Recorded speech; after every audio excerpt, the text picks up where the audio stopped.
Bonsoir chers téléspectateurs et bienvenue à votre émission Le Monde Inconnu. La prière, est-ce une invention des colons ou alors une réalité dans nos cultures africaines? Est-ce que la prière existe-t-elle ou alors c'est juste un moyen que les colons ont utilisé ou continuent d'utiliser? Nous allons entre autres aborder ces questions tout au long de votre émission avec bien sûr le professeur Emmanuel Glepote qui nous accompagne ou alors qui m'accompagne encore ce soir. Bonsoir professeur. Bonsoir Laura Agathe. Alors aujourd'hui on parle de prière. Oui, on va parler de la prière, prière et obédience religieuse, prière et culte des ancêtres. Voilà. D'accord. Donc vous l'avez suivi, prière et culte des ancêtres. Je crois que nous allons pendant 90 minutes faire le tour autour de ce mot qu'est la prière et sûrement avec les mots qui reviennent autour de la prière. On le verra avec la chronique qui va se faire en deux parties ce soir. Vous aviez également la possibilité de participer à l'émission en nous envoyant vos messages via le numéro qui va s'afficher sur le bas de votre petit écran. Nous vous avons aussi gardé la réflexion de ce soir. C'est une vidéo fort intéressante que nous allons vous laisser le soin de déguster le moment venu. Alors si vous êtes déjà bien installé, nous allons commencer l'émission. Le train va quitter la gare et nous vous proposons dès à présent la première partie de votre chronique.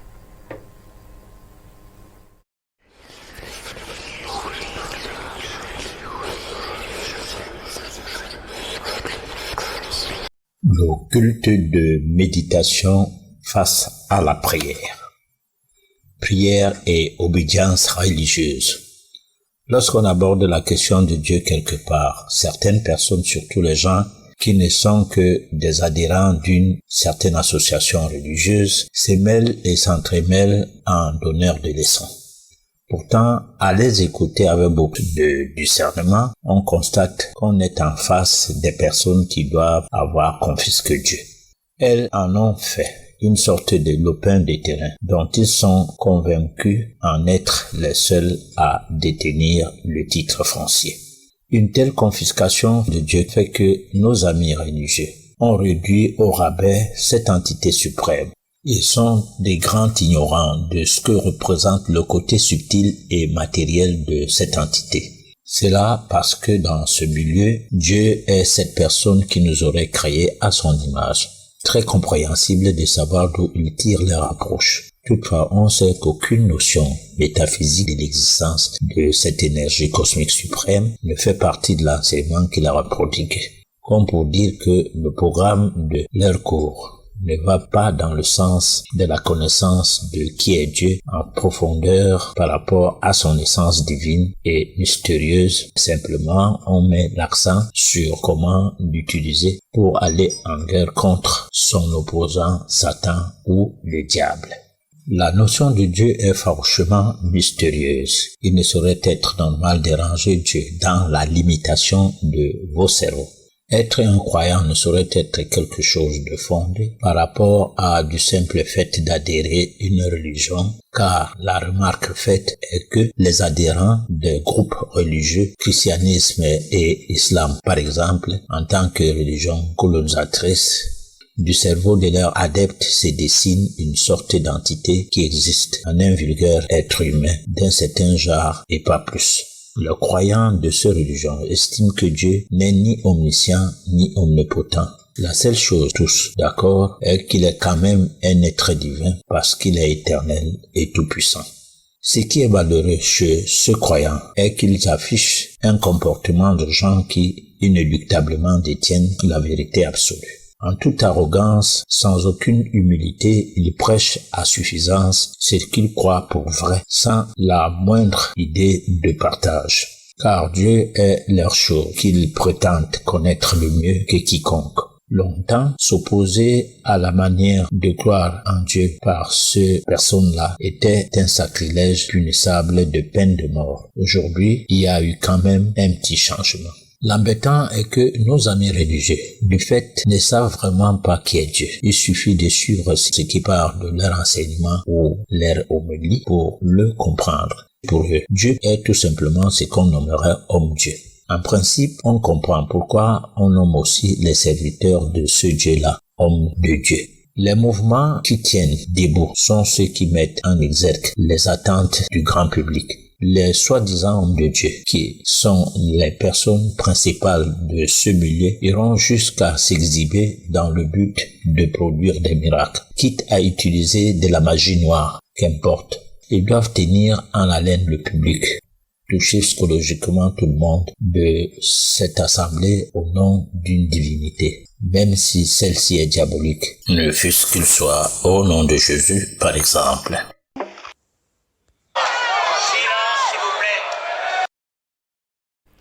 Qui est Dieu, professeur? Alors, Dieu, c'est quelqu'un qui a une barbe comme d'ici Paris ou comme d'ici New York, une grosse tête comme toute l'Afrique, sa pointure de chaussure, s'il se met debout, ça piétine tous les continents à la fois, et donc quelqu'un d'indescriptible malgré qu'il nous a créé à son image. Ça, c'est à peu près la conception de Dieu des religieux. C'est-à-dire, c'est un vieillard depuis de 1000 ans, des trentaines de millions du moins, depuis que la Terre existe. Ce vieillard existait déjà, sans quoi on ne serait pas là. Voilà ce qu'on nous dit. Ou alors ce que nous disent les religions chrétiennes, la colonisation. Mais est-ce que c'est vraiment ça Dieu?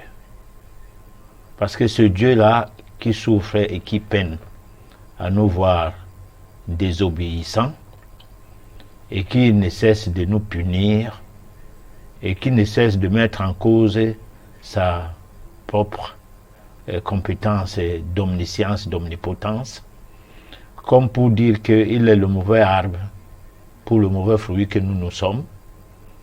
Alors ce Dieu-là, il n'est pas africain. Ce Dieu-là, il est soit arabe, soit occidental. Qui est donc le Dieu africain? Le Dieu africain est indescriptible et le cerveau de l'homme ne peut pas s'aventurer à le décrire. C'est-à-dire où je suis là, si je suis dignement africain, je ne peux pas me mettre à parler de Dieu comme si on était créé à sa ressemblance, comme s'il faille qu'on le prie, parce que si on ne le prie pas, comme pour dire ce que disait le jeune homme qui avait envoyé le dernier message, comme pour dire que tout ce dont nous avons besoin, on doit demander ça à Dieu. Alors si on demandait à Dieu quelque chose, ne donnait pas, ça veut dire qu'il dort, ou bien alors ça veut dire qu'il va donner ça à son temps, ou ça veut dire que, en fait, c'est des concepts purement humains que l'Africain ne devrait pas se mettre dedans. Malheureusement, tout peuple qui a été colonisé, ou tout peuple qui a perdu la guerre depuis la nuit des temps, l'histoire du monde nous rapporte que lorsqu'un peuple perdait la guerre face à son bourreau, il priait le Dieu du bourreau. Donc il n'est pas étonnant aujourd'hui que l'Afrique se mette dans des religions dont les Africains n'y comprennent rien du tout, mais prêts à mourir pour la cause de ces religions. C'est comme les footballeurs peuvent dire Drogba est le meilleur footballeur par rapport à Eto'o. Inversement, selon que l'affinité qu'on a par rapport à Eto'o ou par rapport à Drogba amène à ce qu'on se mette à ce genre de dispute. Exactement, c'est ce qui nous entretient aujourd'hui. Dieu, c'est quelque chose de personnel. C'est chacun de nous qui devrait chercher à connaître qui est Dieu. Et si on peut s'en tenir même à la Bible qui dit que Dieu est au-dedans de nous, parce que c'est pas au milieu de nous comme les nouvelles Bibles ont dû détourner cette partie de la Bible, je crois dans Luc, où Jésus, face à ses apôtres et aux pharisiens, la question lui était posée. À quand viendra le royaume des cieux? Alors il dit, ce royaume-là n'est pas le genre qui vient à dire qu'il est devant, derrière, à gauche ou à droite, ou bien là-haut, mais c'est au-dedans de vous. Dans les traditions faites avant 1950, c'est bien précisé comme ça. Dans les nouvelles traditions, pour des vraies Bibles, on met l'atterrisse. Et on écrit qu'on peut aussi expliquer au-dedans de vous. Par contre, à l'intérieur du texte, on écrit au milieu de vous. Pourquoi? Parce qu'à un moment donné, Rome a bien voulu faire croire que, comme après avoir détruit le message de Jésus au profit de l'adoration, mais pas au profit de l'enseignement que Jésus avait bien voulu mettre à disposition tous ceux qui pouvaient croire en lui, parce que croire en Jésus voulait dire à cette époque croire à ce qu'il dit et pratiquer son enseignement. Son enseignement n'était pas qu'il est mort pour nous sauver, parce qu'à cette époque, il n'était pas mort pour nous sauver. Il ne nous sauvait de rien. Déjà que ce qui se passait à son époque et ce qui se passe aujourd'hui, il n'y a pas de différence. L'impérialisme, l'exploitation de l'homme par l'homme continue, et il a trouvé ça. Et c'est même ça qui a été le cheval de bataille de son enseignement, c'est qu'il faisait tout pour que l'homme soit affranchi. Et c'est le même discours que nous tenons tout le long du temps que nous venons à ces plateaux, c'est de faire en sorte qu'entre Dieu et nous, qu'il n'y ait plus d'intermédiaire. Malheureusement, ce discours-là n'est pas compris, parce qu'ils ont les yeux, ils ne voient point, ils ont les oreilles, ils n'entendent point. Alors donc, Dieu est au-dedans de nous. Avant que nous n'allions le chercher ailleurs, commençons à le chercher au-dedans de nous. Professeur, tout à l'heure, vous aviez dit que le Dieu africain, il est indestructible au point où il dépasse l'entendement du cerveau humain. Alors, si tel est le Dieu africain, comment est-ce que les Africains l'ont enseigné aux générations futures, alors aux générations présentes, de telle sorte qu'on puisse perpétrer la chose de génération en génération? Alors, Dieu, selon les Africains, est initiatique. Cela se vérifie d'ailleurs du règne animal. Tout ce qui vient d'un genre humain, genre, je ne sais pas moi quoi, obéit à un certain nombre de choses, parmi lesquelles l'observation, l'expérimentation. On observe ce que les parents font, on observe ce que les aînés font, on expérimente ça, on obtient des résultats. Alors ces résultats peuvent être sans valeur réelle, mais ayant quand même une valeur. Au-delà de la valeur réelle, pour une certaine valeur, il y a un problème de discernement. Le degré de discernement ayant atteint un certain niveau, on comprend pourquoi c'est valable ici et là, pas valable. Donc, l'initiation est le schéma, du moins pertinent, de l'enseignement que prodiguait l'Africain ou que produit l'Africain. C'est-à-dire qu'il faut savoir ce que c'est que l'eau, la terre, le feu et l'air. Qu'est-ce que cela représente pour la créature que vous êtes, entre guillemets créature, mais l'être que vous êtes, et qu'est-ce que ça représente entre l'univers de manière béante, de manière générale, par rapport à soi. Alors, donc, cette initiation va dans le sens de la haute philosophie. C'est derrière elle qu'on rencontre donc des différentes catégories d'entités. Ces entités sont telles que les églises, surtout l'église catholique, dans sa tricherie, a parlé des anges, des archanges de face, au point à parler des saints. Résultat, l'Afrique a été facilement domptée par des agresseurs, il faut bien le dire, des malfrats, simplement parce que l'Afrique, dans sa croyance de Dieu, n'avait pas besoin qu'on lui donne la dictée de l'applicabilité de l'amour du prochain. L'hospitalité des Africains, sans que ça ne soit un discours nostalgique ou bien un discours déplorable pour des gens qui ont tout perdu dans ces batailles de l'esclavage et de la colonisation jusqu'à la néocolonisation aujourd'hui. Mais l'hospitalité des Africains, c'est du fait de croire en Dieu. C'est ça qui les plonge entre les mains des prédateurs. Et l'Afrique est restée entre les mains, continue à y rester, particulièrement l'homme noir, et en général, simplement parce que on lui a fait perdre sa tradition de Dieu, sa manière de croire en Dieu. Nous avons une manière de croire en Dieu aujourd'hui qui ressemble à rien, parce que les gens qui sont venus avec cette manière, eux-mêmes ne croient pas en Dieu. Ils ne savent pas si Dieu existe même. Il suffit de voir leur agissement. Il suffit de voir lorsque leurs intérêts sont mis à mal.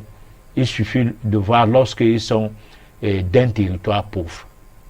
Beaucoup de pays, ou bien la misère de l'Afrique, par rapport à la colonisation française et autres, provient du fait que ces pays-là n'ont pas de sol ni de sous-sol.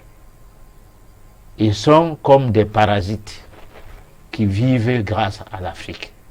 Mais ils inversent la tendance, comme pour dire aux Africains que vous n'êtes rien. C'est comme vous avez une femme à la maison.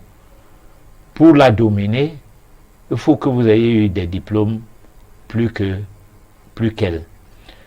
Mais si vous avez les mêmes diplômes, ou si vous pensez un seul instant que votre femme réfléchit mieux que vous-même n'ayant pas de diplôme, alors qu'est-ce qui va se passer? Vous allez utiliser la brutalité dans le langage, c'est qu'elle ne doit pas vous regarder en face lorsque vous parlez d'une chose. Elle n'est qu'une femme, elle doit se taire. Vous essayez de l'amoindrir, de la mener à prendre sa place de femme qui pour vous c'est une place de diminuer. Alors là, quand une personne a un tel comportement, Dieu n'est pas dans cette personne, premièrement. Deuxièmement, c'est un comportement des faibles. Ce qui prouve que tout ce qu'on nous, du moins ceci étant, tout ce que nous avons reçu, de l'esclavage jusqu'à la colonisation aujourd'hui, et qui nous amène à prier Dieu pour méditer notre sort. Sort des gens moins que rien, le sort des gens qui ne savent rien faire, qui n'ont pas des usines, qui n'ont pas de laboratoires, qui vivent grâce aux autres, qui apprennent à prier grâce aux autres, qui apprennent à manger grâce aux autres. Les autres là, ce sont ceux qui nous ont colonisés, c'est eux qui ont toute la science, c'est leurs normes qui sont bonnes, c'est tout ce qu'ils font qui est bien. Alors, un peu de résignation, qu'on se pose la question, lorsqu'on s'émire, on ressemble à quoi?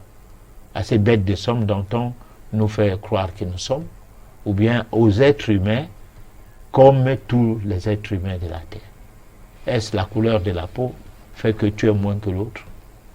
Voilà des questions qui font à ce que lorsque les gens se prosternent, d'autres lèvent les mains au ciel, parce que c'est comme ça qu'on les a montés.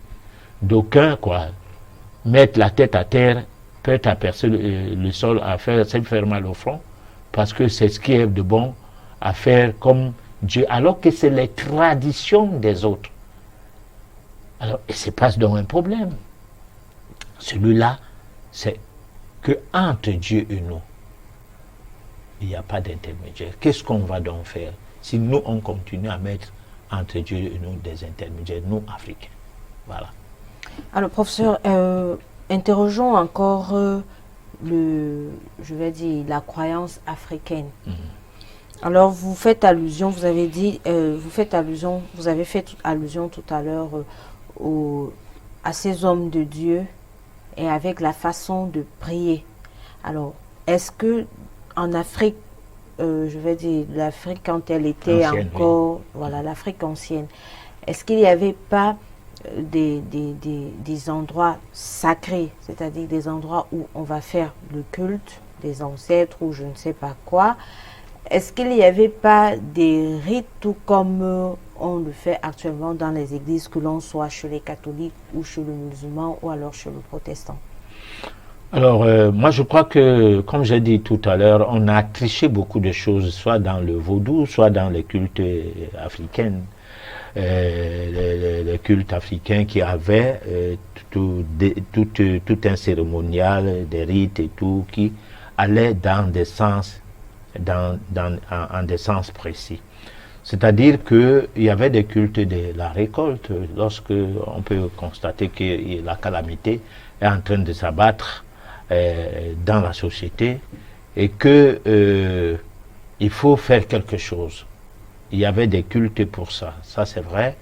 Ce n'était pas des cultes où on implorait la grâce de Dieu dans le même sens qu'aujourd'hui, mais c'était des cultes où on mettait en place un mécanisme qui correspond à ce qui dérange ou ce qui dérangerait.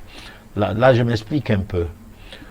Alors, dernièrement, on parlait d'une situation de comment, lorsqu'il fait obscur, lorsque nous sommes dans les ténèbres, dans une salle où il fait obscur, on ne peut pas se mettre à combattre l'obscurité. On ne peut pas prendre un fouet ou bien, c'est pas moi quoi, commencer à frapper partout pour que l'obscurité qu'on peut imaginer comme quelque chose d'un certain magma, je ne sais pas moi quoi, des vibrations, que à force de faire ça, ça va partir. Non. On allume tout simplement une lampe ou une bougie ou une ampoule. Et là, on n'a pas combattu l'obscurité. On a mis un dispositif en place pour avoir de la lumière. Parce que nous avons besoin de cette lumière-là, à cet endroit précis. Et nous cherchons un instrument qui nous permet d'avoir une lumière suffisante pour pouvoir se sentir à l'aise, parce que quelque part nous étions mal à l'aise, obligés de ne rien voir, malgré que nous avons les yeux ouverts. Alors c'est la même chose qui se passait. On ne combattait pas la calamité, on cherchait les causes de chaque chose. En fait, même quand quelqu'un était malade, on cherchait la cause, parce que la voyance est le meilleur diagnostic, le meilleur instrument de diagnostic, je veux bien dire, qui sert à décrypter exactement la cause du mal. Lorsque la voyance est bien faite, on sait pourquoi quelqu'un a un mal. Que ce mal vienne d'une malédiction venant de ses ancêtres, parce que si votre père, vos arrière-grands-parents étaient des vainqueurs et qui tuaient les gens dans la société et qu'on les ait piégés avec des remèdes, entre guillemets, qui se sont mis à tuer un à un, et que vous soyez né sur la base de ces vibrations, vous n'aurez pas une vie saine, vous n'aurez pas une vie sauve, quoi. Vous serez dans le registre de cette malédiction qu'il va falloir vous purifier de ça. Ce n'est que la voyance qui peut vous amener à savoir que vous avez comme ça un passé lointain qui vous retrouve.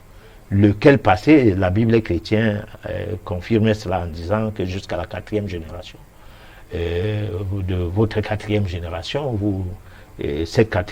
jusqu'à la 4e génération, les peines, les péchés commis vont vous suivre. Alors, donc, il est hors de question que on pense que l'Africain priait comme ça se passe. Non, on mettait en place des mécanismes qui allaient dans le sens de la béatification, qui glorifiait les divins, parce que il y a les divins de l'eau, il y a les divins de l'air, il y a les divins du feu, il y a les divins des terres. Alors tous ces divins devant être connus, les connaissant donc, on peut travailler avec eux pour résoudre des problèmes. quand un problème regarde l'eau, on sait comment se comporter.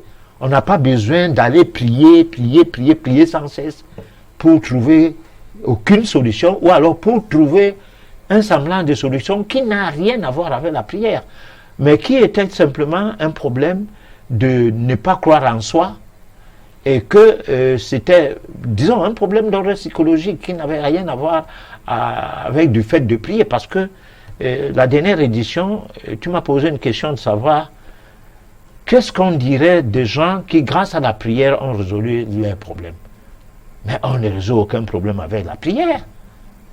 La prière, si solution il y a à ces problèmes grâce à la prière, ça veut dire que la prière t'a aidé à savoir que tu peux. Parce qu'il y a des fois, les gens ne croient pas qu'ils peuvent. Hein, tu peux être devant une situation où tu as peur, et la peur seule te fait perdre le nord, et puis tu fais la bêtise. C'est comme un enfant qui va à l'examen, qui a passé son temps à coraniser, au lieu à chercher à comprendre les leçons. Parce qu'il y a apprendre et comprendre. Lorsque on apprend pour comprendre, on comprend sans apprendre. Mais lorsqu'on apprend sans comprendre, on ne comprend rien. Et c'est ce qui fait qu'après l'école, tout disparaît. Parce qu'on allait à l'école pour avoir les notes, faire plaisir à ses parents qui ont payé la scolarité, donc on allait à l'école pour d'autres. Ou alors faire concurrence à des amis, ou ressembler à d'autres gens qui, grâce à l'école, ils roulent dans des grandes voitures, puisqu'on les a embauchés dans une grande entreprise. Tout cela, hein, on n'est pas donc allé à l'école pour le savoir, mais c'est pour atteindre un objectif, même parfois très égoïste. Résultat, à la fin de cette péripétie qui va d'une décennie à l'autre en fonction du nombre de temps qu'on a mis à l'école, tout ce qu'on a appris à l'école s'envole. Parce que vous avez appris des choses sans les comprendre. On a toujours dit 1 plus 1 égale 2, vous avez répété comme ça toute votre vie. Et là où vous n'avez pas pu répéter, parce que vous l'avez répété une fois que vous vous prépariez à l'examen, allez, ça part. Voilà. Alors, professeur, vous dites qu'on mettait sur pied un mécanisme qui n'avait rien à voir avec la prière pour pouvoir résoudre un problème. Mais moi, j'ai envie de savoir, est-ce que c'est tout le monde qui pouvait le faire, ou alors il y avait des personnes qui étaient chargées, comme on a l'habitude d'entendre les sages, ou alors les patriarches qui étaient chargés de mettre en place un mécanisme pour résoudre un quelconque problème qui se serait posé dans la communauté? Oui, mais vous savez que dans une société, il y a plus de moutons de panurge que possible. Ça veut dire quoi? Ça veut dire que la grande masse est souvent distraite de la voie à suivre. Et c'est pour ça qu'il y a toujours des guides. Ces guides-là peuvent être appelés des initiés, peuvent être appelés des patriarches, peuvent être des rois, entre guillemets, des notables. Le reste de la masse au service de ces groupes. Cela a donné naissance à une société médiévale. On est allé jusqu'à un système républicain. Donc il y a beaucoup de la masse populaire qui ne comprend rien et qui ne cherche à rien comprendre. C'est pas que s'ils cherchaient à comprendre, ils ne pouvaient pas comprendre, ils allaient bien comprendre, mais ils ne cherchent pas à comprendre. C'est là que vous pouvez voir des gens différents des autres. Alors ça a été toujours ça. Parce que selon le tempérament des uns et des autres, on n'arrive pas toujours à faire face à des difficultés de la même manière. Il y a des gens courageux, mais il y en a aussi qui sont des faux courageux, à côté de ceux qui ne sont pas du tout courageux même. à la limite, sont même peureux. Alors, le fait qu'on soit peureux ne veut pas dire que vous n'êtes pas comme les autres, dans le sens caricatural. Lorsqu'on vous voit, on ne sait pas que vous êtes peureux. Vous pouvez voir quelqu'un colosse, bien grand de taille, et puis à peu près 2 mètres ou bien 1,90 m, qui pèse dans les 110 kilos, mais qui se fait taper par une personne de 70 kilos, et ayant une taille de 1,70 m, simplement parce que ce dernier est courageux, l'autre non. Alors, on trouve dans la société autant de personnes comme ça, au point où certains discours collent bien avec la masse. Parce que les discours généralisant les problèmes de la masse sont tenus par les églises, et puis par des obédiences telles que tu venais de citer là. Ces discours-là raffermissent la masse dans leur psychologie, et des personnes de petite psychologie, et de faiblesse psychologique, à se sentir protégés par le fait de faire partie d'un groupe, ou alors de faire la rencontre avec ces obédiences-là. Et là, il y en a que ceux qui tiennent cette masse, la grande majorité de ces personnes-là, c'est des rusés. Parce que ces personnes vivent aux dépens de la naïveté de la masse. De ce fait, ils passent pour des petits dieux vis-à-vis de cette masse-là. Alors, donc, l'Afrique n'est pas exemptée de cette situation, puisque d'Europe, les Européens ont ouvert des églises dans leur territoire avant que ça n'aille ailleurs. C'est maintenant que ça commence à fermer boutique. Et ça ne ferme pas boutique parce qu'on croit autrement à Dieu, mais c'est parce qu'il y a la dépravation. Parce qu'il faut bien parler, il faut bien dire la chose, appeler le chien par son nom. Les églises ne ferment pas en Europe parce que les gens ont cessé de croire en Dieu. Non. On croit toujours en Dieu, on a toujours cru en Dieu. Ce n'est pas une église qui fait croire l'homme en Dieu, non. C'est quelque chose qui est par essence comme ça en chacun de nous. Mais sauf que la manière de croire peut être extrapolée, c'est-à-dire qu'on peut t'amener à croire à un Dieu par un groupe de gens d'une certaine manière qui n'est plus la vôtre. Et là, c'est ce que l'Afrique subit lorsque on vient ici avec la Bible et le fusil, ou lorsqu'on vient avec le couteau et le Coran. On nous amène à croire à un Dieu selon les traditions qui ne sont pas les nôtres. Et malheureusement, pour nous, c'est que ceux qui sont même de l'église chrétienne sont même perdus complètement, parce que ils ne croient, non, il n'y a même pas de tradition derrière. C'est un truc bateau comme ça. Au moins, ceux qui sont dans l'islam obéissent à la tradition arabe. C'est quand même une tradition, hein, qui a, on peut dire, qui a sa science, qui a un arrière-plan bien élaboré. Voilà. Donc, on va passer à la deuxième partie de la chronique et on revient juste après pour la suite des questions. La prière et le culte des ancêtres. Suite à tout ce qui a été dit lors de la dernière édition, une réaction nous a touchés. Un téléspectateur nous a écrit en 2 mots suivants, citons. Je crois que le professeur croit à une sorte d'amalgame entre la spiritualité et le spiritualisme. Il poursuit et dit, je sollicite une éclaircie. N'éloignez pas les gens de Dieu. La prière est le seul moyen qui donne droit à Dieu d'intervenir sur une situation spécifique. Et il termine en disant ceci. Vous nous parlez de la nature, mais qui a créé la nature? Fin de citation. D'abord, disons qu'il n'y a pas d'amalgame dans notre travail. Nous parlons de la spiritualité en tant que simple concept de la relation à Dieu propre à une personne ou à un groupe de personnes qui prient une quelconque divinité outre un dogme.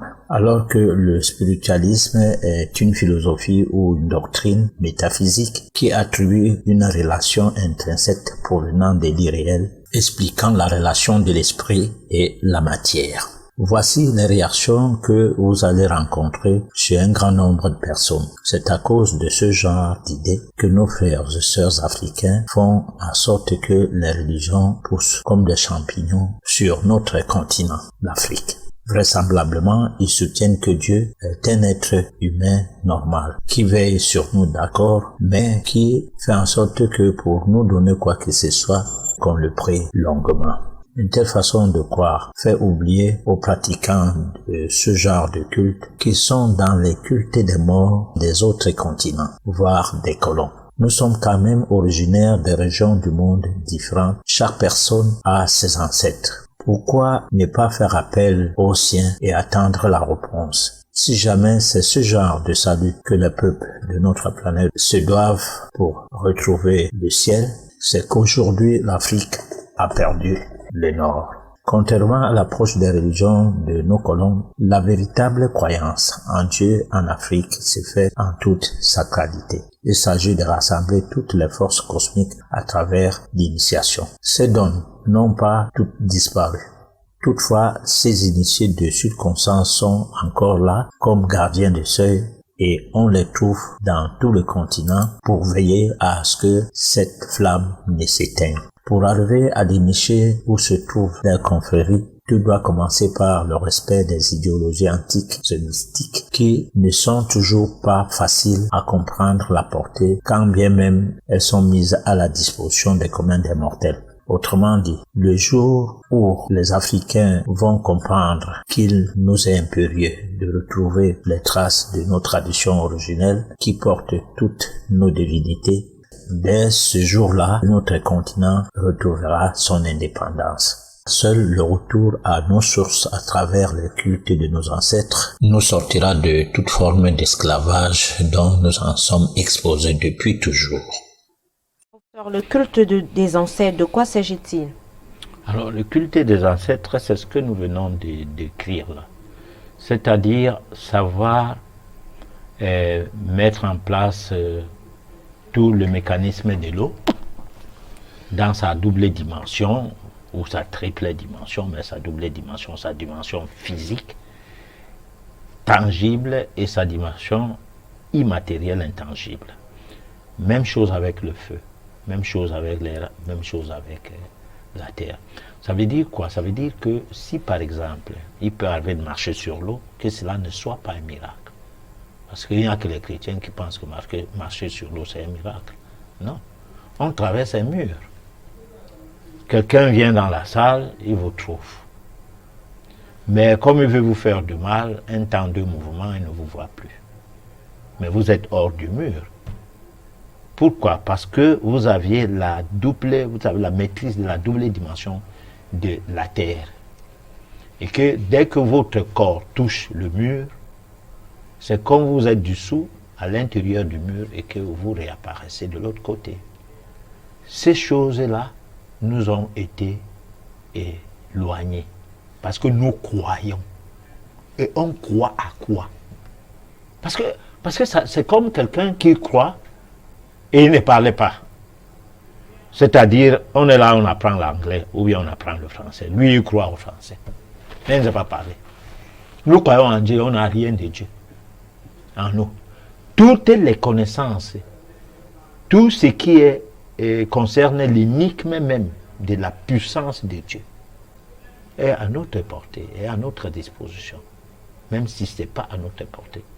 Mais comme nous ne nous rendons même pas compte de l'existence de ces forces-là, alors nous perdons tout notre temps dans la distraction qu'est aller vers certaines obédiences pour pouvoir prier. On prie donc quoi? Comment voulez-vous qu'un enfant est coincé au mur par une voiture qui a chaviré? Sa maman n'a pas été vigilant pour tirer son enfant. Et l'enfant parle encore. Elle est coincée seulement. Le fait qu'il soit coincé comme ça, c'est traduit qu'il est en danger, certes.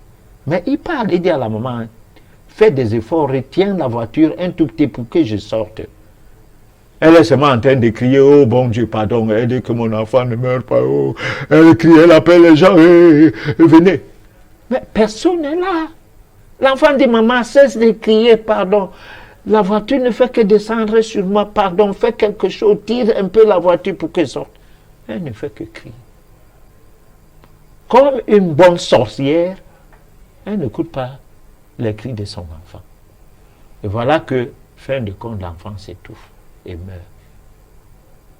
Dès qu'on vient toucher la voiture, on voit seulement qu'il ne fallait même pas d'effort. L'enfant tombe à côté. Nous avons des problèmes et il y a des solutions. Nous n'allons pas vers les solutions, on prie. Alors, donc, que répondre à ta question? Moi, je ne sais pas. Moi, je sais seulement que lorsqu'on met en place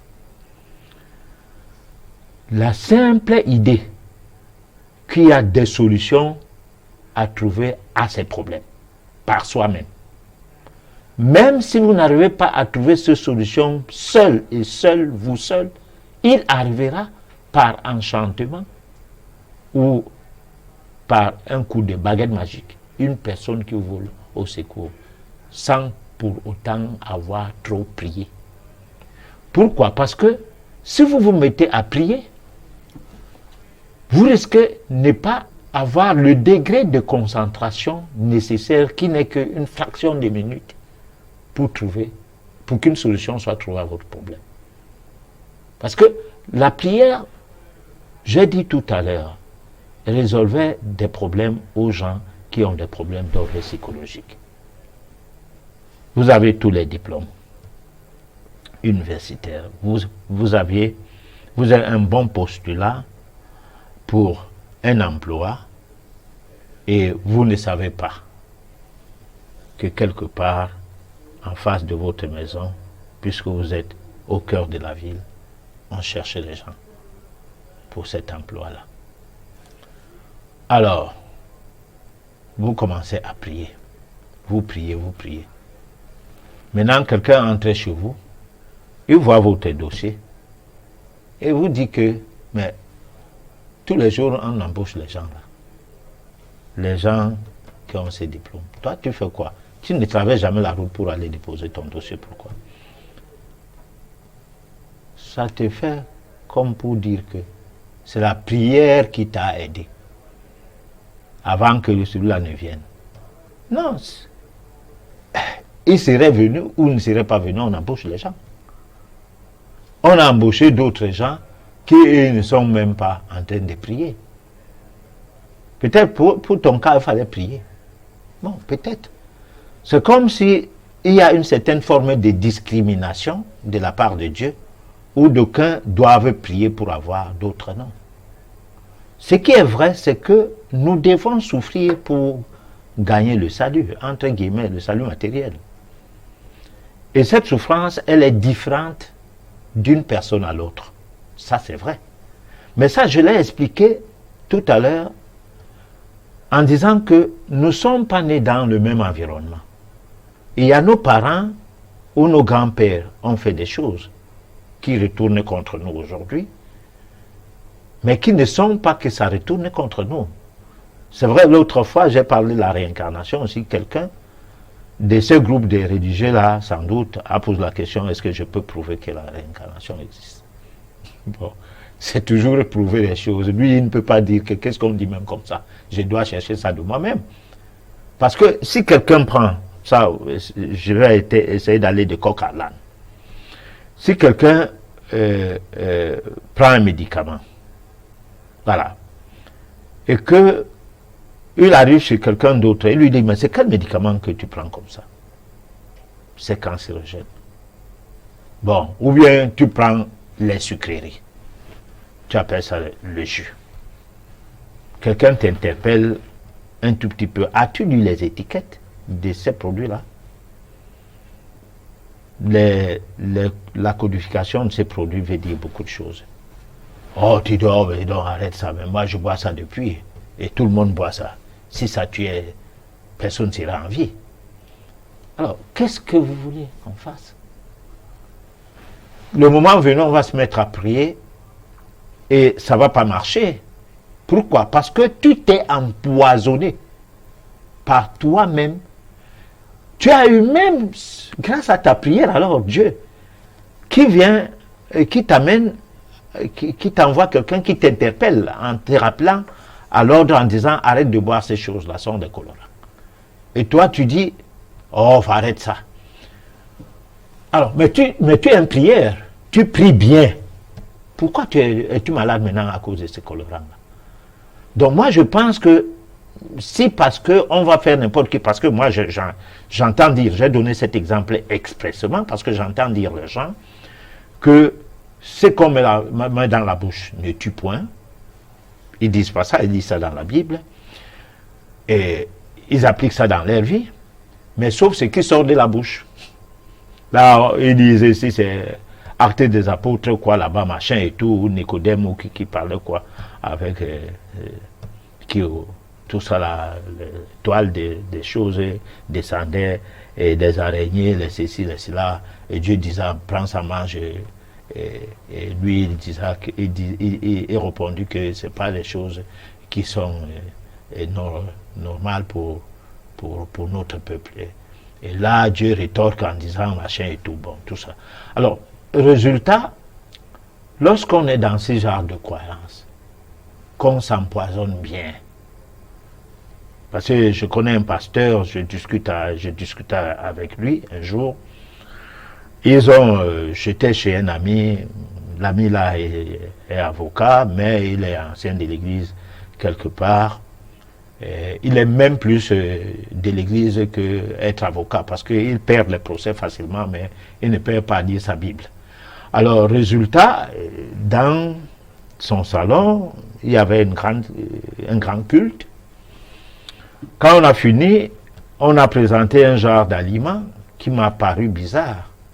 J'ai dit, mais ça, c'est une nourriture spirituelle pour les gens qui viennent de prier Dieu là maintenant. C'est ce genre de nourriture qui rend malade, qu'ils peuvent porter dans leur bouche. Ça, je le dis expressément pour essayer de voir la réaction du pasteur. Mais il me fait lire la Bible qu'il suffit de sanctifier une nourriture, que ce soit du poison. Ça ne tue plus. Alors, gourmandise ou alors réalité, je n'en comprenais rien, mais sauf que ça, c'est les affaires d'il y a quelque temps. Aujourd'hui, la personne a un cancer. Je ne sais pas si c'est dû à sa nourriture ou parce que Dieu lui a tourné le dos pour avoir mal prié ou comment, c'est pas. Alors, pour ça, quand on parle du culte des ancêtres, toujours est-il qu'il y a relation entre celui qui adresse le culte et les ancêtres. C'est exactement la définition que la prière, que les églises donnent à la prière, entrer en relation avec Dieu. Alors, comment est-ce que, dans la religion africaine, dans ce culte des ancêtres, comment est-ce que, ou alors quels sont les mécanismes qui nous permettent d'entrer en relation avec nos ancêtres ou alors avec Dieu? Bon, alors, la relation entre nos ancêtres et nous, qui passe par un certain culte, ce qu'on appellerait culte, est du genre que on s'exclame. Par exemple, tu es devant une situation, ton père ne vit plus, et tu cites fortement son nom, et tu dis « sauve-moi ». Alors, les vibrations de ta parole émise par ton cri vont dans le sens, parce que tout est vibration dans la vie. Dans l'univers, tout est vibration. Alors, le fait de citer ton père comme ça tout le temps crée une matrice. C'est-à-dire, au niveau de l'astral, ça crée un foyer d'énergie. Et là, il y a comme échange vibratoire entre ce foyer et vous, qui fait donc que ce foyer ébranle les vibrations de l'entité de votre Père. Parce que tout ce qui a existé existe toujours. C'est pour cette raison que nous avons la possibilité aujourd'hui de voir des vidéos des musiciens qui sont morts depuis. Parce que si on a mis en place les possibilités de retenir les images de gens, c'est par le biais de l'occulte. Tout commence par le miroir. On découvre d'abord le miroir, on voit qu'on peut se mirer et revoir son image telle qu'on est, sans ces méthodes occultes de première génération. On n'aurait jamais atteint le niveau aujourd'hui où on voit à travers le miroir, mais pas déposer, du moins pas l'image déposée sur le miroir, parce que il y a deux sortes de miroirs aujourd'hui. Il y a le miroir qui est la télévision, le téléviseur, où pendant que nous parlons là, les gens nous suivent, ils nous voient dans le gestuel, dans tout ce que nous disons et tout. Et l'autre miroir où l'image se pose dessus, comme pour se mirer seulement. Là, on s'auto-voit, on voit soi-même. Alors, maintenant, on a commencé, ça a évolué comme ça, et cette force n'est que ce qui a été dans l'irréel, donc qui existait déjà dans l'irréel, qu'on a matérialisé. Et ça, c'est d'être la magie ou l'occulte. Ou c'est pas moi comment on peut appeler ça. Parce que, dans un premier temps, la radio, la télévision n'était pas écoutée par le gourou, par les gens qui faisaient les sciences occultes. Parce qu'ils trouvaient que c'est des choses pas bien. Ou alors, les premières fois qu'on voit ces images sur un miroir, cela n'était pas plaisant. Mais on s'est accoutumé et on est arrivé à un seuil où même les témoins de Jéhovah au départ qui n'aimaient pas écouter la radio, voir la télé, sont aujourd'hui accros de ces instruments. Donc le monde évolue. Ce qui était occulte hier, aujourd'hui ne l'est pas. Le culte des ancêtres est donc le phénomène qui nous met en relation, en rapport avec l'astral, où se trouvent ces ancêtres-là. Lorsque tu as perdu tout, et du côté de ta mère, et du côté de ton père, en matière du savoir qui était ton grand-père, du savoir qui était l'arrière-grand-père. Lorsque tu as perdu cela, tant des deux côtés, tu es une personne perdue. Ce n'est pas Abraham ou Jésus ou Mahomet ou Allah qui vont te venir au secours. Ça, c'est les dieux des autres. Ou bien c'est les ancêtres des autres. À moins qu'on nous dise qu'Abraham, c'est l'ancêtre de toute l'humanité. Bon, d'accord, là, c'est une autre paire de manches. Mais il faut déjà savoir qui était ton père, qui était ton grand-père. Ne serait-ce que du côté de ta mère, lorsque ce n'est pas possible que cela se fasse du côté de ton père. Et à partir de là, ces gens-là, qui avaient un certain amour, parce que même quand on est tueur, si par exemple on fait des enfants, on les met tous dans le cône et le femme-là, comme on faisait l'analyse, le décryptage une fois au cours d'une des éditions de cette émission. Mais il y a quand même que un père reste un père, le parent reste le parent. On peut avoir l'amitié de son père, même si ton père a tué tes frères et tes sœurs. Mais il peut rester pour lui toi seul. Alors, si toi tu es resté en vie, lui il est un tueur, mais c'est quand même ton père. Parce que on nous dit bien que si le sein de ta mère a une plaie incurable du genre le cancer et que ça coule, tu vas tout sucer. Tu vas faire comment? Si ta mère n'a pas une autre manière de t'allaiter. C'est pas pour autant que quand tu vas grandir, tu insultes ta mère avec. Résultat, nos parents sont nos dieux, ou alors c'est par eux que nous avons le lien avec d'autres dieux, du moins les dieux de plusieurs dimensions, jusqu'à la dimension absolue. Ça, c'est le rapport avec l'extérieur. Mais le rapport avec l'intérieur, Dieu habite au-dedans de nous. Ce Dieu-là nous permet de savoir si notre Père, sa photo vaut la peine dans notre maison, ne fût-ce qu'au chevet de notre lit ou pas.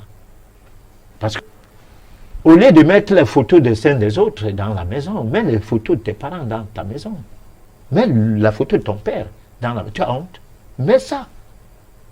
Quand tu le regardes dans les yeux, tu lui dis tout ce que tu as fait sur la terre, qu'il soit mauvais, bon ou mauvais, mais tu as fait quand même quelque chose, et c'est que tu m'as mis au monde, tu m'as laissé naître, et tu m'as laissé grandir sans me tuer.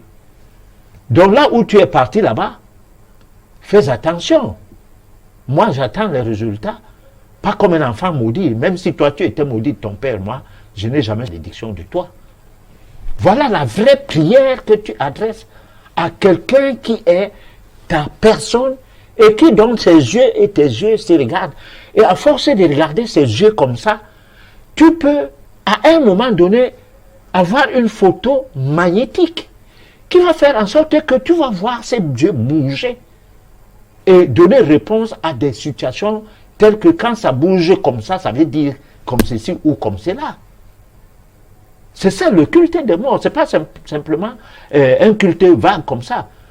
C'est ce que ailleurs, même en Europe, les caveaux c'est quoi? C'est les crânes. Qu'est-ce qu'on va voir dans un caveau?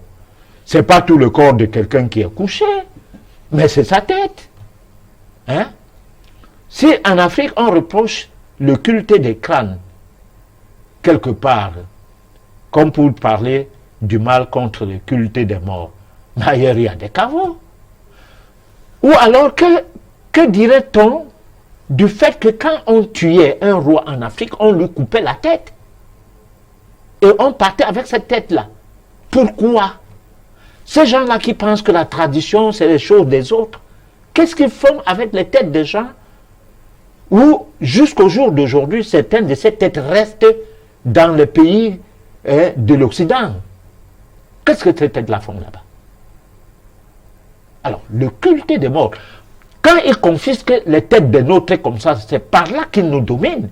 Ils font des rites de la magie noire jusqu'aux magies de tout genre pour avoir une certaine forme de descendance sur nous. Voilà. Donc, professeur, vous nous aviez expliqué le culte des ancêtres, le culte des morts. Mm-hmm. Maintenant, si on prend l'aspect de façon interne, parce que je crois que là, nous sommes du côté externe, parce que nous, on s'adresse à des personnes qui nous ont précédés et qui ont vécu avec nous. Maintenant, on regarde l'aspect du côté interne, c'est-à-dire le Dieu qui est en nous. Comment est-ce que je fais pour entrer en relation avec ce Dieu qui est en moi? Quelles sont les procédures, quels sont les processus qui me permettent d'entrer avec le Dieu qui est en moi? Bon, alors on parlait un peu de l'initiation, hein? Parce que est-ce que le simple fait de croire que Dieu est en soi suffit?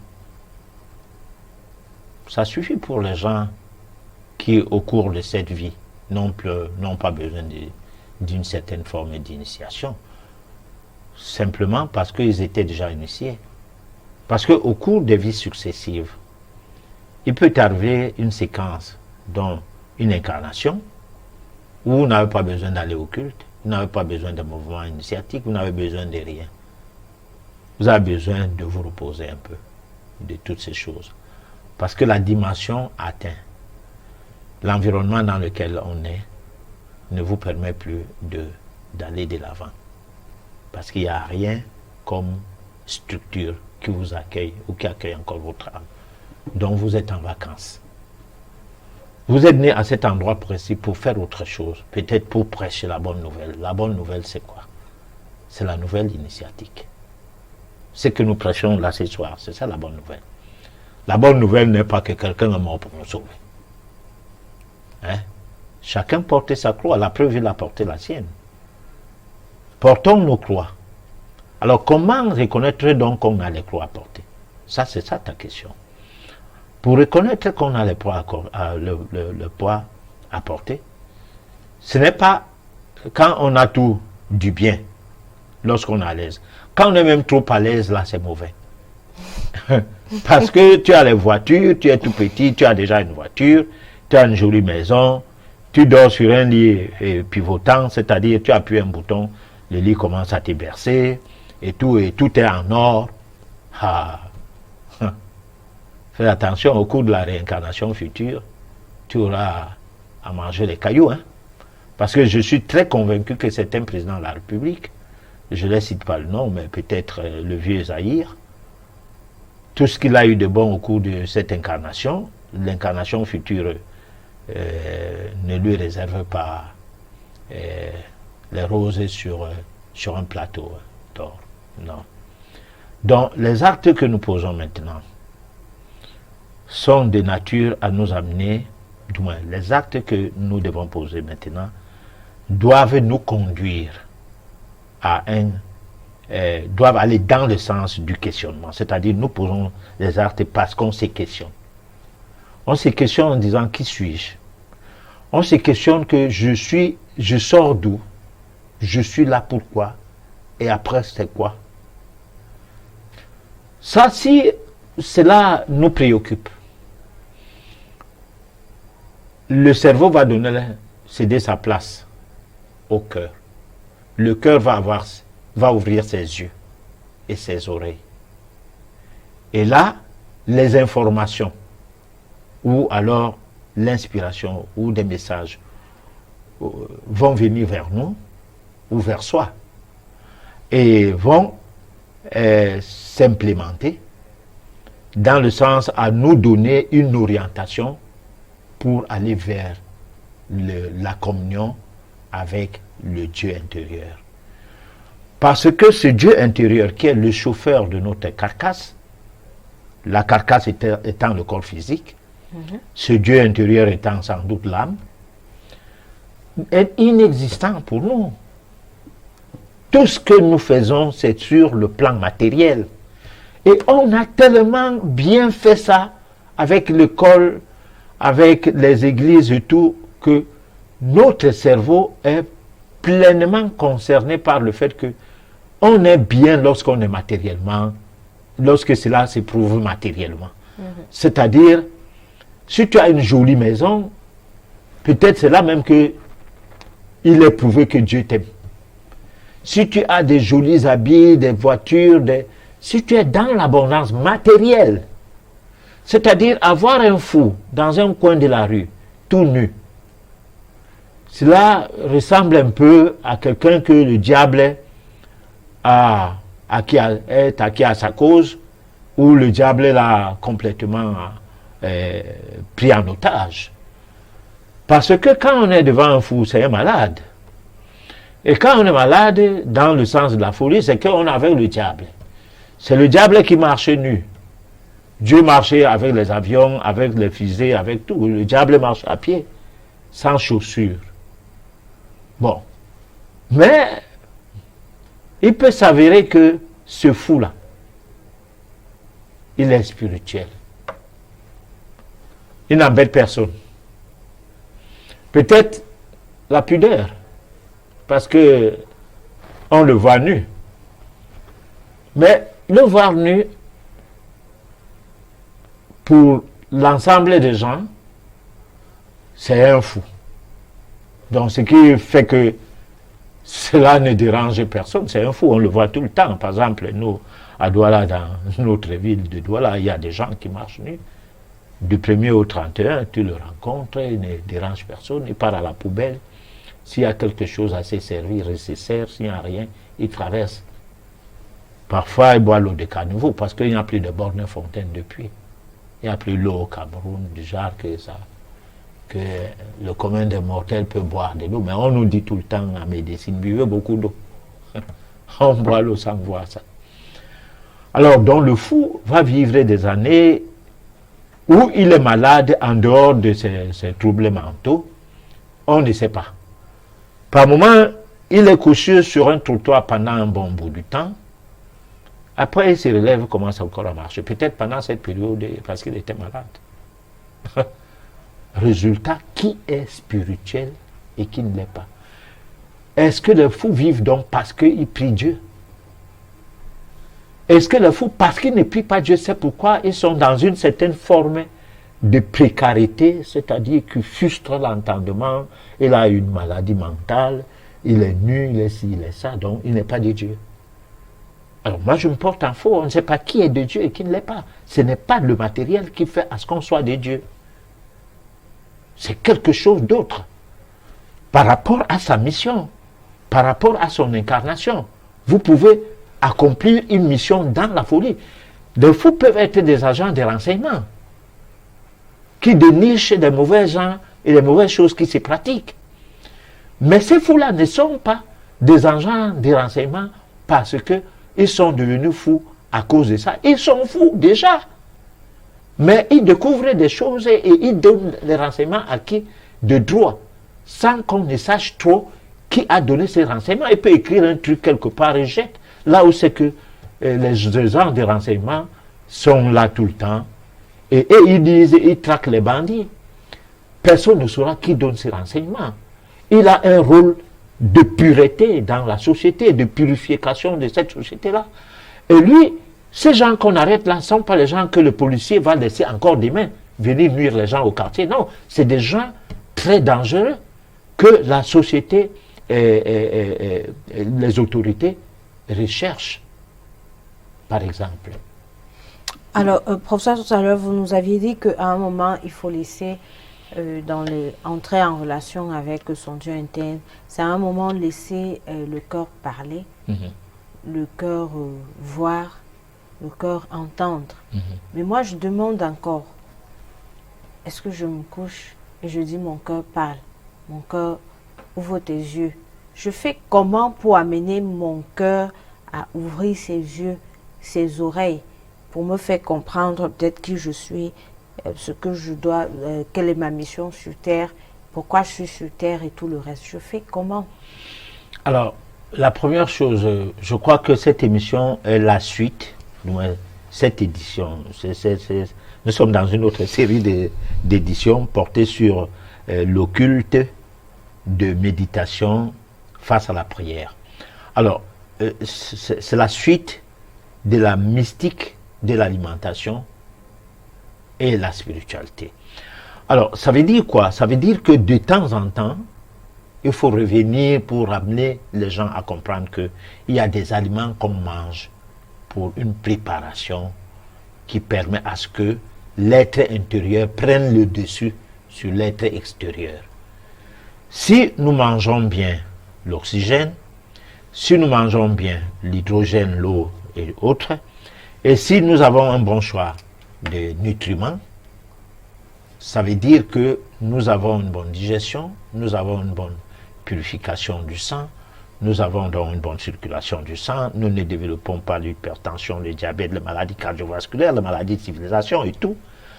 Alors, toutes les portes des mondes supérieurs vont s'ouvrir. À partir du subconscient, du supraconscient, notre inconscience va devenir conscient. Et après, c'est par là que le cœur va recevoir des messages. Cela ne peut pas se passer simplement par le coaching des développements personnels ou bien la prière et tout. Non. Si le développement personnel, tel que nous le constatons aujourd'hui, n'agit que sur le cerveau, cela n'apporte pas d'amélioration sur le spiritisme, la spiritualité de l'homme. Et c'est la spiritualité prise dans le sens du spiritualisme, c'est-à-dire comme une philosophie, comme une métaphysique, une formule métaphysique de pureté qui nous mène, qui nous permet de communier avec le Dieu externe en utilisant le Dieu interne. Alors, approfondissons notre sujet en suivant la réflexion de ce soir. Silence, s'il vous plaît. Le sujet aujourd'hui est: de quelle couleur était Adam? Blanc! Silence, je vous en prie, silence!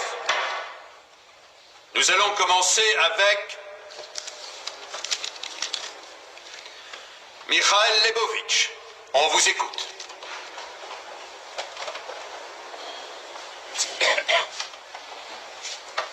Adam a été créé à l'image de Dieu, et la couleur de peau choisie fut le blanc.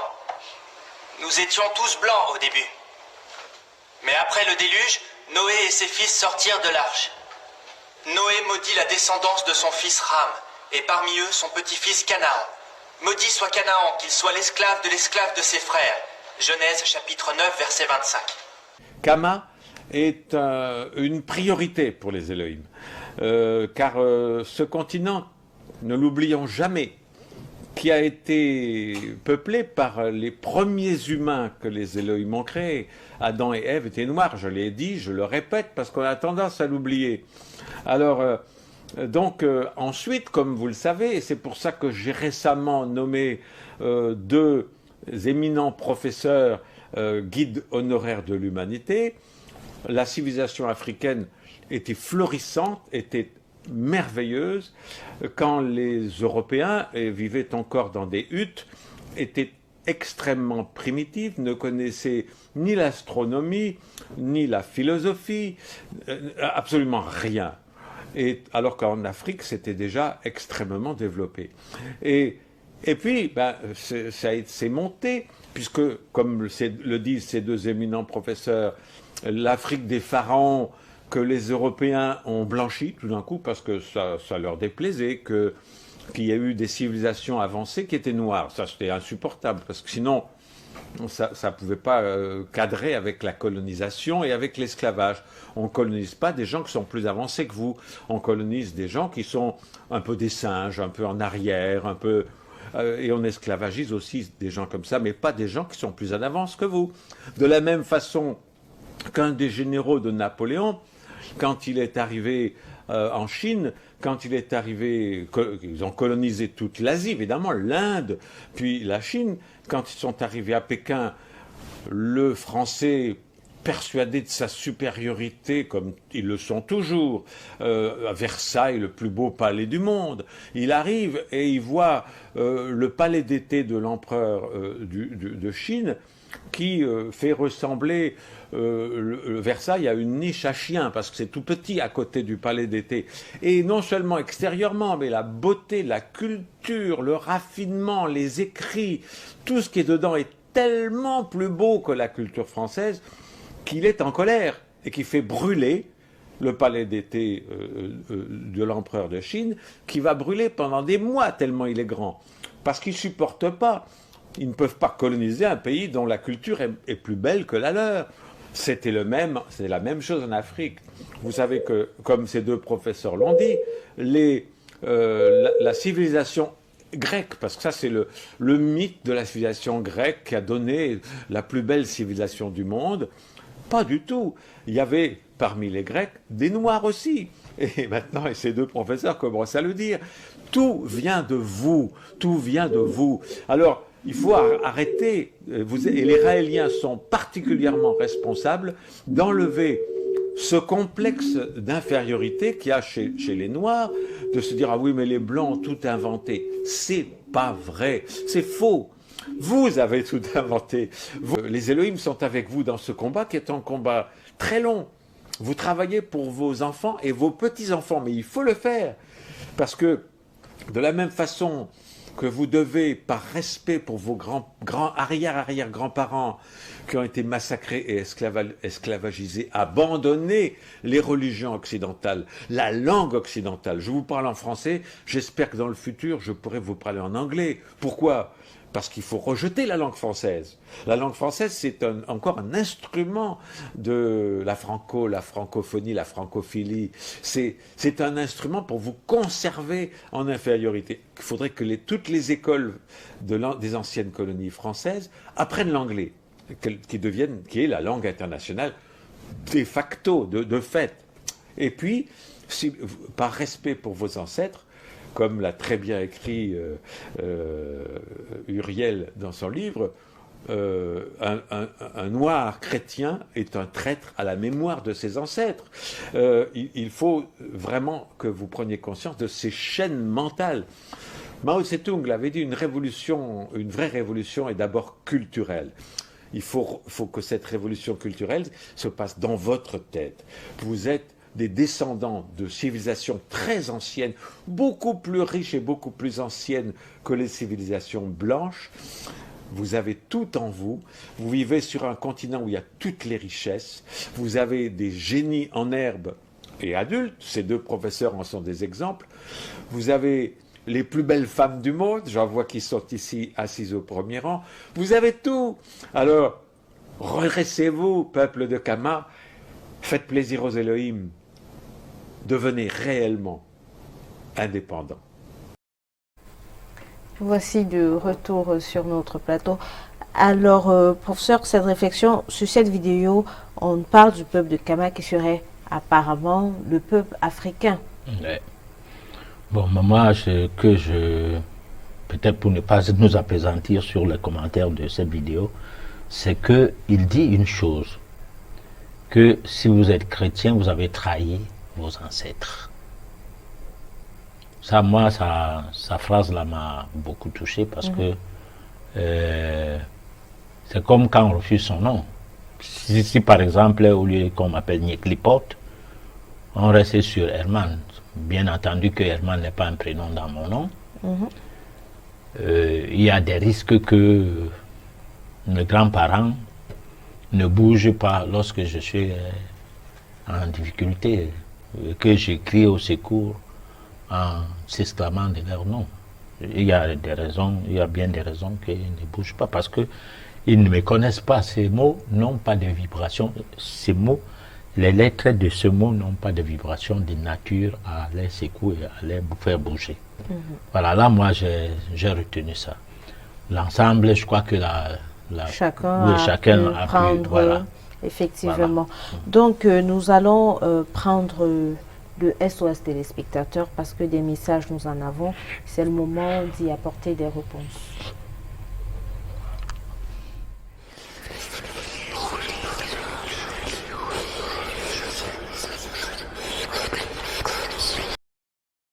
Alors, le monsieur Dr Toussam depuis Boya, il a écrit en anglais, je vais traduire directement la question. Il est déjà impressionné par ce que vous dites, mais il voudrait savoir si les Noirs avaient tant de force avec leur religion. Parce que, à vous entendre parler, les Blancs n'avaient pas aussi cette force-là. Mais comment est-ce qu'ils ont pu si facilement coloniser les Blancs et les Noirs plutôt, et ils continuent à le faire parce que de plus en plus la culture africaine est mise de côté. De plus en plus les Africains penchent vers cette culture qui n'est pas la leur. Comment est-ce qu'on peut expliquer cela? Alors, on peut expliquer ça de plusieurs manières. D'abord, une manière, c'est expliquer les races, entre guillemets, les couleurs de la peau. Alors, la première peau était translucide. Là, nous sommes à l'époque où le monde la terre est couverte d'eau. Il y a plus d'eau que les sols, c'est-à-dire les zones où il n'y a pas d'eau du tout, comme là maintenant. Après, il y a eu la peau noire. C'est la zone où le soleil a pu chasser de l'eau. Et là, la pigmentation de la peau des gens habitant cette zone a changé.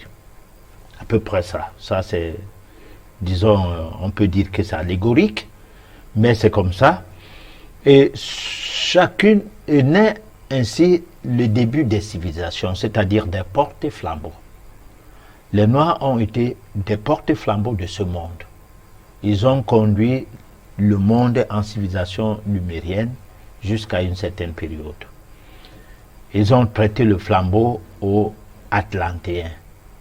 La peau rouge, qui aujourd'hui est presque exterminée, au moins le noir, lui, il existe encore. Pourquoi? Parce que le continent africain les richesses sont enfouies dans le sol. Et alors que le continent américain, qui était principalement le continent des Atlantéens, parce que lorsque le continent atlantique, les Atlantes, quoi, le continent qui a donné le nom à l'océan Atlantique, s'est enfui dans l'eau, a connu le cataclysme. Sans doute c'est de ça qu'on parlait de Noé, ou bien plutôt le cataclysme qui a eu de l'autre côté vers la Nouvelle-Zélande, parce qu'il y a eu 2 continents. Il faut revoir aujourd'hui où se trouvait Noé dans tout cela par rapport au récit de la Bible.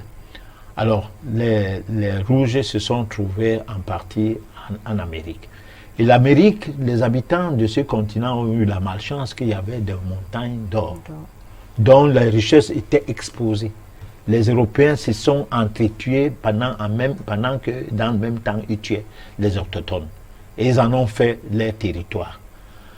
Alors, mais parce que les Atlantéens aussi, ils ont commis des fautes qui se sont retrouvés dans cette situation. Parce que les Noirs ont commis les fautes que nous nous sommes retrouvés dans la situation que nous nous retrouvons maintenant. Et parce que les Occidentaux sont en train de commettre les fautes, ils auront à payer bientôt. Puisque les cataclysmes attendent l'Amérique et une partie de l'Europe, dont les Blancs vont se décimer à la naissance d'une nouvelle race. C'est ce que je le réponds là, c'est quelque chose qui se répond d'abord comme ça. Maintenant, pour revenir sur du terre à terre, c'est que je dis, et ça on l'a toujours dit, même les vidéos que nous montrons, à partir du 2e siècle de notre ère, lorsqu'on découvrait le bâton à feu, une catégorie de personnes qui avaient l'accès à ces bâtons à feu est devenue prédateur. C'est-à-dire, ils sont devenus des lions, des félins pour les autres. Alors maintenant, pour explorer, avoir des richesses, il fallait utiliser ces bâtons à feu. Ils ont colonisé le monde entier. Tout à l'heure, l'autre vidéo que nous venons de présenter là explique bien la chose que on a colonisé l'Asie. La différence qu'il y a entre l'Asie et nous, c'est que l'Asie n'a pas pu perdre ses traditions. Elle est restée dans ses traditions. Ils n'ont pas laissé pénétrer la fausse tradition. Et encore, il faut le comprendre. Jésus vient de l'Asie, Mahomet vient de l'Asie, Bouddha c'est de l'Asie. Donc le blanc ne pouvait pas venir apprendre Dieu aux gens qui avaient déjà leurs fils et leurs frères Dieu. C'est-à-dire présenter celui-là à Dieu. Si on nous dit aujourd'hui que Oumyobé était Dieu, mais personne ne va croire à ça. Les gens ne croient pas en Jésus en Asie. Hein? C'est loin avec le recul aujourd'hui, puisque le christianisme a pu quand même glaner quelques pays. Mais au départ, on ne croyait pas en ça. C'est ça qui les a sauvés. Mais on a utilisé les armes. Pour les coloniser, on a utilisé les armes en Afrique. Mais à un moment donné, il fallait que, avec la nouvelle terre, puisque l'Europe est appelée un vieux continent, parce que l'Amérique, c'est le jeune continent, ces choses qui font rigoler. On a découvert un continent avec les gens dedans. On découvre quelque chose qui a des habitants. Alors, donc, avec les nouvelles terres, il fallait une nouvelle génération d'esclaves. On ne pouvait pas prendre les gens qui vont faire continuer, parce qu'ils ont esclavagisé les Européens. Mais on ne peut pas continuer à les faire parce que il ne fallait pas qu'il y ait confusion tout le temps. Par exemple, si la fille de l'esclavagiste est dans un champ avec l'esclave qui est aussi dans le champ, tous deux blancs. Alors, finalement, l'enfant attrape la grossesse d'un esclave. On dit ça comment? Bon, mais si c'est un noir, on distingue vite, on demande à la fille, tu fais quoi là-bas? Hein? Donc, il y avait bien des considérations qui ont fait que finalement, c'est les Africains qui ont pu être choisis. Et d'abord, de par leur robustesse, parce que c'était des gens robustes bien forts. Puisque la manière dont on les trimballait dans les cales des navires, en des milliers, et qu'ils arrivaient aussi en des milliers, c'est quelques-uns seulement qui mouraient ou bien qui tombaient malades, dont j'étais dans l'eau, à la merci des poissons. Donc, voilà ce que je peux le répondre. Hein. Il peut comprendre si jamais je me suis bien défendu, hein, parce que c'est pas évident d'expliquer que c'est l'arme à feu qui a assujetti les gens. Et c'est normal, quand on tire sur une personne, allez, vous tous. D'ailleurs, c'est pourquoi quand il y a une guerre, quelque part, le rapport de force s'impose. Celui qui a plus tué, assujetti les autres qui ont eu plus des gens morts, et diminuant leur nombre. Ils sont obligés de se faire prisonniers de guerre. Voilà. Mais professeur, moi j'ai envie de compléter cette question en demandant, mais où étaient nos forces traditionnelles? Nos forces traditionnelles, voilà, non. Pour mettre en place un mécanisme qui pourrait... On n'a pas reçu des ennemis, on a reçu des amis. Tu ne peux pas voir, tu ne peux pas, non, de toi à moi, tu ne peux pas recevoir une copine chez toi, vous dormez dans le même lit, que tu l'as accepté. Tu commences à te méfier qu'il va t'empoisonner dans la nuit ou bien va te poignarder. Non.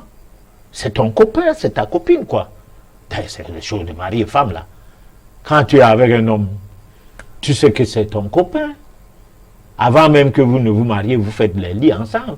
Vous êtes dans les chambres d'hôtel partout. On n'a pas le risque dans la tête. Aucun risque. Donc, on ne peut pas dire que le noir a mal fait à recevoir le blanc. Ils ne sont pas venus nous bombarder pour dire méfions-nous, donc préparons-nous. Non, ils sont venus en amis, en amitié, quoi. Alors, on a Monsieur Kamdem.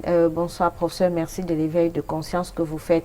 C'est une chance pour les Camerounais de vous avoir, mais malheureusement, les Africains ne sont pas prêts à prendre conscience. En fait, je crois que c'était juste une contribution, oui, de Monsieur Kamdem. Bonsoir, professeur. Merci pour l'édification que vous nous donnez. Si j'ai bien compris, peu importe le vécu de nos ancêtres, genre, même s'ils étaient sorciers, il n'y a pas de problème à ce qu'on les invoque. Oui, moi je l'ai dit d'abord déjà comme ça. Parce que moi je pense que souvent on est sorcier pour le bien de ses enfants. Souvent, pas toujours. Parce qu'il y a les sorciers qui sont comme les mérâtres, les mères poules qui boivent leurs œufs. Donc, il fait les enfants, il les tue. Là, c'est autre chose. Mais souvent, les gens, ils arrachent les biens des autres et tout. Ils détournent les fonds et tout, ils construisent les immeubles, ils mettent les enfants dedans. Donc, il aime ses enfants au moins plus que les enfants des autres. Il se fout des autres. Il ne se fout pas des siens. Bon, où est le problème tu n'as pas choisi de naître avec ce genre de personnes. Tu es né par ce genre de père. Tu vas faire comment? Tu ne peux rien faire. Tu vas tout aimer ton père. C'est vrai que avec du recul, tu vas voir que ton père n'était pas bien. Et là, moi, j'ai dit comment on prie. Et tu lui regardes dans les yeux et tu l'assommes d'abord en disant que je crois que tes choses que tu faisais, tu ne continues pas à les faire là-bas. Moi, je suis ici comme ça. Peut-être c'est à cause de toi que je suis dans la merde. Voilà. Et professeur, est-ce qu'il faudrait... Alors, est-ce qu'on peut être sûr que l'apport de ton ancêtre qui a été peut-être sorcier, qui n'a pas eu une bonne vie, que cet apport soit positif dans ta vie? Non, c'est négatif. Mais justement, quand tu sais que c'est comme ça, c'est là que tu te purifies. Parce que ce n'est pas parce que ton père était obèse, ta mère et tout, que tu dois être obèse. Non. Tu peux décider que moi, je ne serai pas obèse. Donc tu essaies de voir que ce qu'il faisait n'était pas ça. Toi, tu fais donc autre chose. C'est ça le problème. La seule chose qui nous tient à la gorge, c'est la chose qu'on ne connaît pas. Par exemple, tu n'as pas connu ton arrière-grand-père qui avait tué tout un village et arraché toutes les terres et tout. Bon, là, tu ne sais pas. Mais en faisant des méditations, il va t'arriver d'avoir toutes les révélations sur ces passés-là. Et c'est à partir de ce moment que tu pourras donc maintenant prendre possession de ta nouvelle vie. C'est des choses qu'il faut avoir envie de faire. Ce n'est pas les choses que tu restes, on dit prie, tu pries. Hein? Qui t'enseigne la prière? Celui qui est venu avec les armes pour te tuer. Quelque chose qui a pour base, pour fondation du sang. Ah mais non, soyons sérieux. Alors, nous sommes arrivés à la fin de notre émission. Un dernier mot avant de conclure, professeur? Le dernier mot, c'est que nous sommes toujours dans l'occulte des méditations face à la prière pour la prochaine édition. On aura peut-être d'autres topos à révéler. D'accord. Prenons rendez-vous mardi prochain lorsqu'il sera 23h sur votre chaîne Canal 2. Vous aviez bien sûr la possibilité de réécouter votre émission sur YouTube. Et quant au message, rassurez-vous, nous ferons le nécessaire pour que, au cours de la semaine, vous ayez les réponses à vos questions. Je vous souhaite de passer une agréable soirée et bonsoir.